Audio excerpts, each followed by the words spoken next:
முக்கிய செய்தி. திருப்பரங்குன்றம் விவகாரத்தில் பொதுக்கூட்டம் பேரணி நடத்த அனுமதி வழங்க கோரி தாக்கல் செய்த மனுக்கள் தள்ளுபடி செய்யப்பட்டிருக்கிறது. இது தொடர்பான விவரங்களை வழங்குவதற்காக நமது செய்தியாளர் சையது நிசாமுதீன் இணைப்பில் இணைக்கிறார். சையது நிசாமுதீன், திருப்பரங்குன்றம் விவகாரத்தில் பொதுக்கூட்டங்கள் பேரணி நடத்த தொடுக்கப்பட்ட வழக்குகளின் மனுக்கள் தள்ளுபடி செய்யப்பட்டிருக்கிறது. தொடர்பான முழுமையான விவரங்களை பதிவு பண்ணுங்க. வணக்கம்.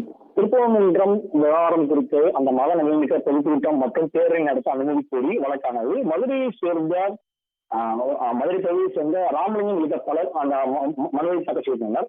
இந்த வழக்கில் அந்த திருப்பரங்குன்றம் மலை குறித்து சர்ச்சை நிலவுகிறது. எனவே மக்கள் கலை இலக்கிய கழகம் சார்பில் மதுரையில் திருப்பரங்குன்றம் மலை தொடர்பாக மத நல்லிணக்க பொதுக்கூட்டம் மற்றும் மத நல்லிணக்க வலியுறுத்தி பேரணி நடத்துவதற்கு முடிவு செய்யப்பட்டுள்ளது. இந்த பொதுக்கூட்டம் மற்றும் பேரணிக்கு அனைத்து கட்சி பிரமுகர்களும் கலந்து கொள்வாங்க.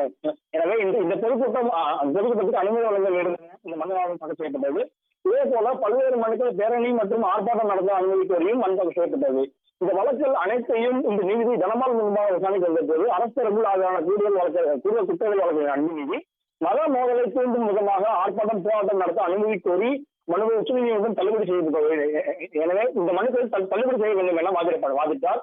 அப்போது மனுதாரர்கள் தரப்பில் ஆஜரான வழக்கறிஞர் தங்கள் மனுக்களை திரும்ப பெற்றுக்கொள்வதாக தெரிவித்தனர். இதனைத் தொடர்ந்து நீதிபதி மனுக்களை திரும்ப பெற அனுமதித்து உத்தரவு பிறப்பித்தார்.